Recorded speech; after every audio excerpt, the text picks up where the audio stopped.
আমি তো মনে করি কোরআনের পাখি মুফাসসিরে কোরআন আল্লামা দেলোয়ার হোসেন সাঈদী রাহমাতুল্লাহি আলাইহি তিনি যদি আজ জীবিত থাকতেন, এমনকি নির্বাচনের আগেও তিনি যদি প্রত্যেকটা বিভাগে জাস্ট একটা কদমও রাখতেন, জাস্ট একটা কদম, তাহলে এক একটা প্রোগ্রামে কি পরিমাণ লক্ষ লক্ষ লোকের সমাবেশ না গেলে ঢেউ হতো, ঢেউ, এই পরিমাণ মানুষের আগমন ঘটতো। এবং আমার নিজেরও একটা দুঃখ ছিল, কারণ আমরা যখন ছোট সে সময় তিনি সিলেটে ঢুকতে পারতেন না। কেন? বুঝতেই পারছেন, ফতোয়ার কারণে তাকে আইনত নিষিদ্ধ করে দেওয়া হয়েছিল। একটা ফতোয়াকে কেন্দ্র করে এমনভাবে উত্তপ্ত করা হয়েছিল, আইনতই নিষিদ্ধ, তিনি ঢুকতে পারতেন না। তা আমরা ওই সময় ভাবতাম, আমি নিজের কথা বলছি, ভাবতাম যে কোনো একদিন ইনশাআল্লাহ সরাসরি সামনাসামনি বসে তার ওয়াজ শুনবো। এমনকি কাশিমপুরে তো পাশাপাশি জেলে থাকলাম, জাস্ট মাঝখানে একটা দেয়াল, এই বিল্ডিংয়ে আমরা, মাঝখানে একটা দেয়াল, এরপর আরেকটা দেয়াল, আর ওই পাশের বিল্ডিংয়ে ওনারা, মানে আমরা কাশিমপুর 4 হাই সিকিউরিটি কারাগার, ওনারা কাশিমপুর 2, যদিও সংখ্যা 2 আর 4, কিন্তু মাঝখানে জাস্ট দেয়ালের পার্থক্য। ওই সময় ভাবতাম কোনো একদিন আমরাও মুক্ত হব, তিনিও মুক্ত হবেন ইনশাআল্লাহ। এরপর একদম সামনাসামনি বসে ডাইরেক্ট ওয়াজ শুনবো, জীবনে সেই অপূর্ণ শখটা পূরণ করব। তো কে জানতো জালেমরা এই শখটাও পূরণ করতে দেবে না, বরং আল্লাহর বান্দাকে এভাবে শহীদি করে ছাড়বে। শুধু শহীদ করেই শেষ না, জানাজাটা পর্যন্ত হতে দিবে না, লাশের সঙ্গে পর্যন্ত বেয়াদবি করে ছাড়বে। কিন্তু এত কিছু করে কি হয়েছে? দিলের বাদশাহী কেড়ে নিতে পেরেছে। বেঁচে থাকলে কি হতেন? সর্বোচ্চ যেটা হতেন, এর চাইতে তিনি এই দেশ যতদিন থাকবে এর চাইতে বড়টা আল্লাহ তারে বানায় রাখবে ইনশাআল্লাহ। হাদি বেঁচে থাকলে কি হতো? সর্বোচ্চ একটা এমপি হতো, সর্বোচ্চ, তাও গ্যারান্টি নাই, ইঞ্জিনিয়ারিং করে হয়তো নিয়ে যেত, তাও বেঁচে থাকলে সর্বোচ্চ একটা এমপি হতো। কিন্তু এখন এমপি না, দিলের বাদশাহ আল্লাহ বানিয়ে দিয়েছেন, আলহামদুলিল্লাহ। তাহলে এই যে প্রতিষ্ঠানটা যারা দান করেছেন, 1 একর জায়গা একটা খুলনা মহানগরীতে, কম কথা না, বিশাল সম্পত্তি, যারা দান করেছেন দুনিয়া আছেন, তিনিও নাই, তার স্ত্রীও নাই, কিন্তু তার ঘর পড়ে আছে, তার ফ্যামিলি আছে, তার বহু কিছু আছে, কিন্তু তিনি দুনিয়া থেকে চলে গিয়েছেন। কিন্তু যতদিন পর্যন্ত এই মসজিদ থাকবে, এই মাদ্রাসা থাকবে, এখানে দ্বীনের চর্চা হবে, কবরে বসে বসে তিনি সওয়াব পেতে থাকবেন ইনশাআল্লাহ। তাহলে এই মসজিদের সাথে অনেক কিছুর সম্পর্ক আছে। এমনকি আল্লাহ রসুল সাল্লাল্লাহু আলাইহি ওয়াসাল্লামের রাজনীতি, আল্লাহ রসুল সাল্লাল্লাহু আলাইহি ওয়াসাল্লামের সমাজ পরিচালনা, আল্লাহ রসুল সাল্লাল্লাহু আলাইহি ওয়াসাল্লামের বিচার আচার, এমনকি আল্লাহ রসুল সাল্লাল্লাহু আলাইহি ওয়াসাল্লামের জিহাদের বাহিনী প্রেরণ পর্যন্ত, এগুলোর সাথেও মসজিদের ইতিহাস জড়িয়ে আছে অঙ্গাঙ্গিভাবে। যার কারণে ইসলামে মসজিদের গুরুত্ব এটা যেন তেন পর্যায়ে না, বরঞ্চ মসজিদ তো এমন এক দামি জায়গা, হাদিসের মধ্যে আছে, যেই 7 শ্রেণীর মানুষকে আমার আল্লাহ কিয়ামতের দিন তার বিশেষ ছায়ায় জায়গা করে দেবেন, যেদিন আমার রবের ছায়া ছাড়ার কোনো ছায়াই থাকবে না, না গাছের ছায়া, না পাহাড়ের ছায়া, না ভবনের ছায়া, কিচ্ছু না, থাকবে একমাত্র আমার রবের সেই বিশেষ ছায়া। সাবআতুন ইউযিল্লুহুমুল্লাহু ফি যিল্লিহি ইয়াওমা লা যিল্লা ইল্লা যিল্লু। তো সেদিন যে 7 শ্রেণীকে বিশেষভাবে আল্লাহ আরশের ছায়া জায়গা করে দেবেন, এর মধ্যে এক শ্রেণী কারা? নবীজি বলেন, রাজুলুন কলবুহু মুআল্লাকুম বিল মাসাজিদ, এমন ব্যক্তি যার দিলটা মসজিদের সঙ্গেই লেগে থাকে। তাহলে কি আছে মসজিদে? তো মসজিদের সঙ্গে খালি দিল লেগে থাকলেই কিয়ামতের দিন যখন আমার আল্লাহর ছায়া ছাড়া কোনো ছায়া থাকবে না, তখনও আমাকে সূর্যের তাপে কষ্ট করতে হবে না, ঘামের ভেতরে সাঁতার কাটতে হবে না, বরঞ্চ আমার আল্লাহ ঠিকই আমার ছায়ার ব্যবস্থা করে দিবেন। এমনকি নবীজি বলেন, আহাব্বুল বিলাদি ইলাল্লাহি মাসাজিদুহা, আল্লাহর নিকট সবচাইতে প্রিয় জায়গা, জমিনের মধ্যে যত জায়গা আছে এর মধ্যে সবচাইতে প্রিয় জায়গা হলো তার মসজিদ সমূহ। আবগাদুল বিলাদি ইলাল্লাহি আসওয়াকুহা, আর আল্লাহর নিকট সবচেয়ে অপছন্দনীয় জায়গা হলো বাজার সমূহ। এমনকি জমিনের মধ্যে সর্বপ্রথম যে ঘরটা নির্মিত হয়েছিল সেটাও ছিল একটা মসজিদ। ইন্না আউওয়ালা বাইতি উযিআ লিন-নাস আল্লাযী বিবাক্কাতা মুবারাকা ওয়া হুদাল লিল আলামিন। এমনকি সহিহ বুখারীর রিওয়ায়াত অনুসারে এর 40 বছর পরে দ্বিতীয় আরেকটা মসজিদ নির্মিত হয়েছে। এই যে মসজিদে কাবা শরীফ নির্মিত হলো বাইতুল্লাহ, এর 40 বছর পর আরো একটা মসজিদ নির্মিত হয়েছে, যেটা হলো আল মসজিদুল আকসা। তাহলে এই যে মসজিদের ধারাবাহিকতা সেখান থেকে সূচনা হলো, আলহামদুলিল্লাহ এখনো পর্যন্ত চলছে। এমনকি নবী ইব্রাহিম এবং নবী ইসমাইল আলাইহিস সালাম যখন পুনর্নির্মাণ করলেন, করার পরেও আল্লাহর কাছে বিশেষ কিছু দোয়া করেছিলেন এবং আল্লাহ রাব্বুল আলামিন তার সেই দোয়া কবুলও করেছিলেন।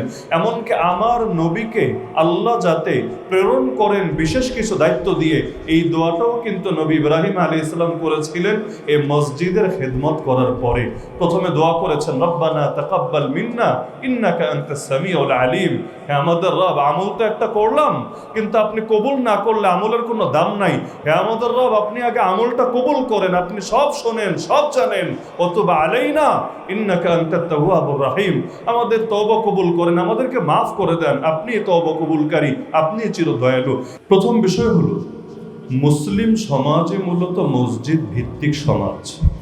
মসজিদের কাজ শুধুমাত্র এখানে নামাজের সময় আজান হবে, মানুষ আসবে আর নামাজ পড়ে পড়ে চলে যাবে, জাস্ট এতটুকুর জন্যই মসজিদগুলো না, বরঞ্চ এই গোটা মুসলিম সমাজের সাথে মসজিদের সম্পর্ক অনেক নিবিড় এবং অনেক গভীর। যার কারণে আমরা দেখি আল্লাহ রাসূল সাল্লাল্লাহু আলাইহি ওয়াসাল্লাম তিনি যখন হিজরত করলেন, কুবায় যেই কয়দিন থাকলেন সেখানেও একটা মসজিদের ভিত্তিপ্রস্তর স্থাপন করলেন। মদিনায় যখন গেলেন, তিনি যে একটা নতুন রাষ্ট্র তার হাতে পেলেন, যেই রাষ্ট্রে ইসলাম প্রতিষ্ঠা করবেন, যেই রাষ্ট্রকে কিয়ামত পর্যন্ত সমস্ত মানুষের জন্য ইসলামী রাষ্ট্রের একটা মডেল বানাবেন, সেই রাষ্ট্রটা তিনি সূচনা করেছিলেন কি কাজ দিয়ে? আপনি যদি ইতিহাস ঘাটেন দেখবেন, যে কোনো সিরাত সামনে রাখলেই দেখবেন আল্লাহ রাসূল সাল্লাল্লাহু আলাইহি ওয়াসাল্লাম মদিনায় গিয়ে মৌলিকভাবে সবার আগে 3টা কাজ করেছেন। 1 নম্বর কাজ হলো মসজিদ নির্মাণ করা। 2 নম্বর কাজ হলো মুহাজির এবং আনসার সাহাবীদের মধ্যে ভ্রাতৃত্বের বন্ধন স্থাপন করে একজনের জন্য আরেকজনকে মায়ের পেটের ভাইয়ের মতো আপন, এই রকম আপন ভাইয়ে পরিণত করা। আর 3 নম্বরে মদিনা সনদ প্রণয়ন করা, যার মাধ্যমে মদিনায় অপরাপর যারা আছে, ইহুদি হোক আর যারা হোক, সকলকে একটা চুক্তির আওতায়, একটা সমঝোতার আওতায় নিয়ে আসা। এই 3টা কাজের মধ্যে সর্বপ্রধান কাজটাই ছিল মসজিদ নির্মাণ করা। কেন? আমরা যদি নামাজের দিকটাই খেয়াল করি, ব্যক্তিগতভাবে ইসলাম আমাদেরকে শিখিয়েছে যে নফল নামাজ অথবা এই জাতীয় যত নামাজ আছে, এগুলো আমি যদি আমার ঘরে পড়ি এটাই আমার জন্য উত্তম, যাতে করে মানুষ না দেখে, না জানে, আমার ভেতরেও মানুষকে দেখানোর মতো লৌকিকতার মানসিকতা আসতে না পারে। কিন্তু ইসলাম আমাদেরকে শিখিয়েছে যার ঘরের কাছে মসজিদ আছে, আল্লাহ নবী সাল্লাল্লাহু আলাইহি ওয়াসাল্লাম বলেন, লা সালাতা লিজারিল মসজিদ ইল্লা ফিল মসজিদ। মসজিদের নিকটে যার ঘর, তার নামাজ পরিপূর্ণই হবে না, পূর্ণাঙ্গ সওয়াবই সে পাবে না যদি না সে মসজিদে এসে নামাজ আদায় করে।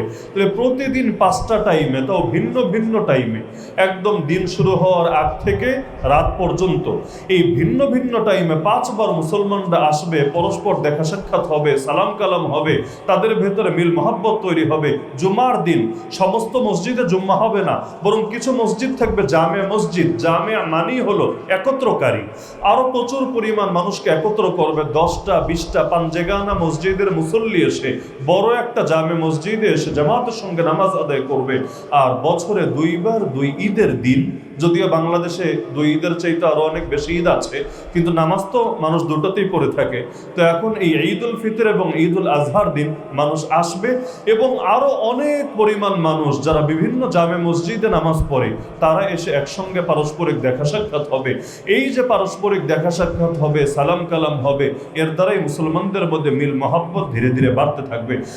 আমার ঘর পরিপূর্ণ আর আল্লাহর ঘর অসম্পূর্ণ, ব্যাপারটা আসলে আপনি একটু কমন সেন্স দিয়ে চিন্তা করেন, আয়াত হাদিস রাখেন না।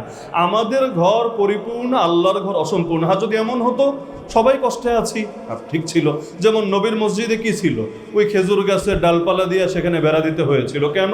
ওই সাহাবীদের ঘরও এমন ছিল, নিজেরাও অসহায়, মসজিদও ছিল সেই সময় অসহায় অবস্থায়। এমনকি কাবা শরীফে গেলে দেখবেন হাতিমটা বাইরে না, হাতিমও তো কাবার অংশ, তাহলে বাইরে কেন? কারণ টাকা ছিল না যে এই পুরাটা লম্বা করে বানাবে, এজন্য কাবার কিছু অংশই বাইরে রেখে দিতে হয়েছে।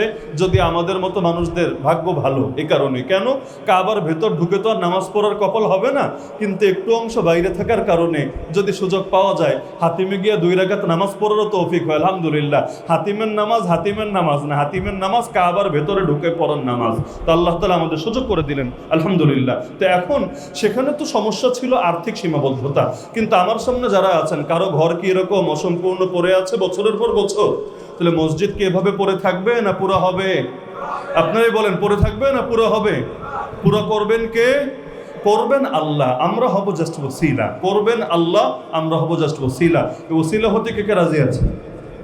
হ্যাঁ, কেউ আবু বকর রাদিয়াল্লাহু মতো হবেন, কেউ ওমরের মতো হবেন, কেউ ওসমানের মতো হবেন, আলহামদুলিল্লাহ সবার সামর্থ্য তো একরকম না। আপনি আপনার সাধ্যে যা আছে সেটা করবেন, বাকিটা আল্লাহই করে দিবেন। বদরে মুসলমানদের সাধ্য ছিলই কি? সাধ্য ছিলই কি? কিন্তু সাধ্য যা ছিল তা নিয়ে নেমে গেছেন, আল্লাহ আসমান থেকে ফেরেশতা পাঠিয়ে ঠিকই বিজয় করে দিয়েছেন।